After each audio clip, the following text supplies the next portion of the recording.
Hey everyone, welcome back to The Explainer. Okay, let's just jump right in because we've had an absolutely massive week in the world of AI news. I mean, if you've been trying to keep up, it's just a lot to process. Today, we're really focusing in. We're going to separate the true signal from the noisy, marginal updates that are basically flooding the space right now. Honestly, following AI development right now feels exactly like drinking from a fire hose, doesn't it? The sheer volume of news this week alone is totally overwhelming. But hey, don't worry, you are in the right place. In this explainer, we're going to distill all that wild information down so we literally only focus on what truly matters to you. All right, let's kick things off with Section 1, Generating Virtual 3D Worlds. We're starting with arguably the most visually mind-bending research from the week. Imagine just prompting an entire 3D world into existence, like a sprawling snowline village or this massive desert battle scene. But here's the absolutely coolest aspect of Tencent's new World Claw model. It is not just one static background image. Every single individual element, every tree, every house, cart, lamppost, you name it, is isolated and generated as a completely separately editable 3D asset. It's just wild. So how on earth do they pull off this dense technical magic trick? Well, let's walk through the steps. First off, a terrain planning agent maps things out, and it'll even run a quick web search if it needs external knowledge about the specific terrain. Second, it uses GPT Image 2 to generate that initial visual. Then, step 3, it brings in Meta's SAM3, that's the Segment Anything model, to basically slice out and isolate every single asset in that image. And finally, it uses Tencent's Hundian technology to convert those flat, segmented 2D images into full individual 3D assets. So what does this actually mean for us? The practical implications here are huge. Things like level design for gaming or whipping up custom 3D animations, those are obvious wins. But we could also use this to instantly generate highly detailed virtual training environments for robots, meaning robots could literally run through thousands of simulated scenarios to train up before ever stepping foot in the real world. A real game changer. Now, before we completely leave the creative world, 30 seconds. That is the massive new benchmark for highly consistent AI video generated in just one single go. Artlist has officially integrated the new Seed Dance 2.5 model. And get this, not only does it pump out 30 uninterrupted seconds without any stitching, but you can feed it up to 50 reference images. That ensures your character, your location, or your visual style stays perfectly consistent from shot to shot. No way we saw this coming so fast. Moving right along to Section 2.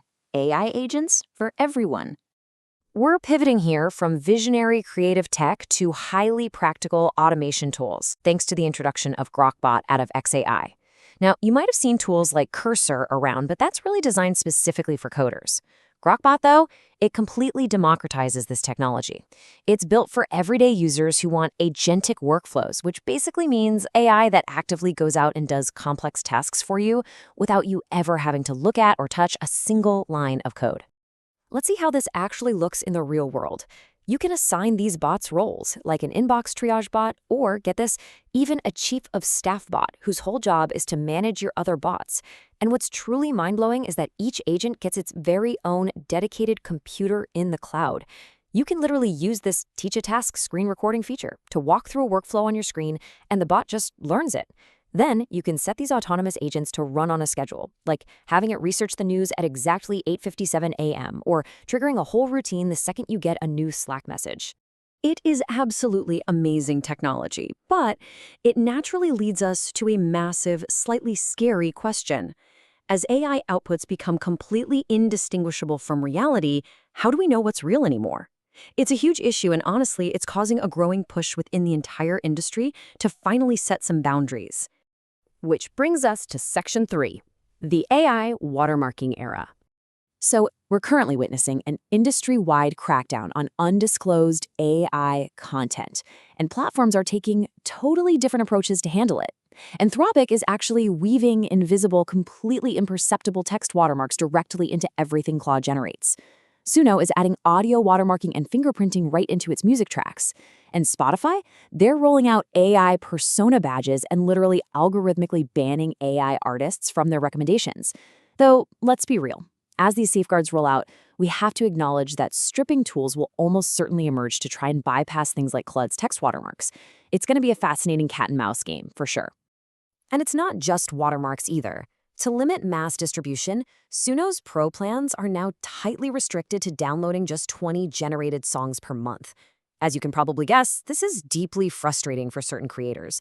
I mean, think about video editors who use Suno just to generate subtle, lyric-free background sound beds for their daily content. A strict 20 download limit, that heavily impacts those kinds of daily creative workflows.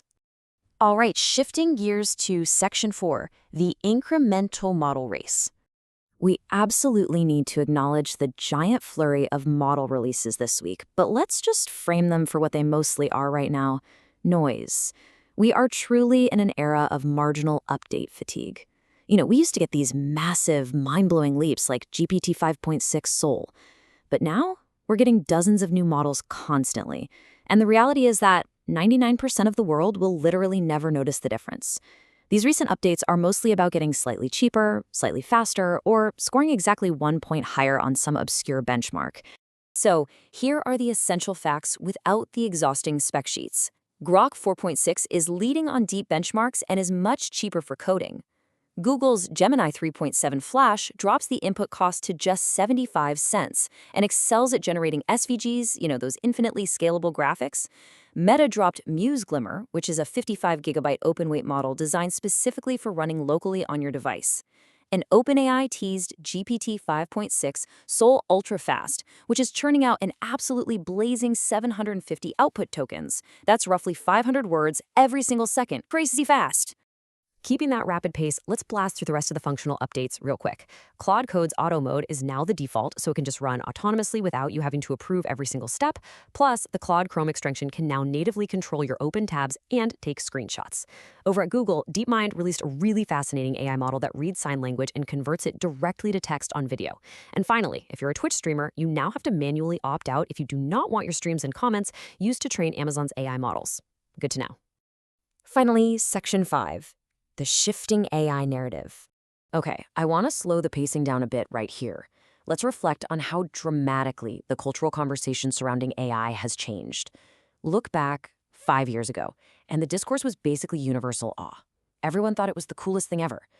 Then, over recent years, AI just became ubiquitous. Companies started shoving it into absolutely every single product, whether it actually made sense or not. And, well, that leads us to today. The prominent narrative has heavily shifted to cynicism. A lot of people feel like AI is ruining the internet, that data centers are harming the environment, and that anyone using AI tools is just lazy. One of our sources actually captured this internal conflict perfectly. They said, "I'm still excited by cool new technology and trying to figure out the limits, but it's definitely been a bummer to see that narrative shift." I mean, it's a really candid reflection. It is super tough to navigate this bizarre 5-year roller coaster, right? Trying to remain genuinely optimistic and curious about the technology's incredible potential while also acknowledging the very real frustration that people are feeling. Which leaves us with this final kind of provocative question. Where do you actually fall on the spectrum of AI hype versus AI cynicism? Take a moment to really think about that. As this technology just keeps racing forward with generated 3D worlds and autonomous cloud agents, understanding your own stance is more important than ever. Anyway, thank you so much for joining me for this explainer. Keep learning, stay focused, and I'll catch you guys next time.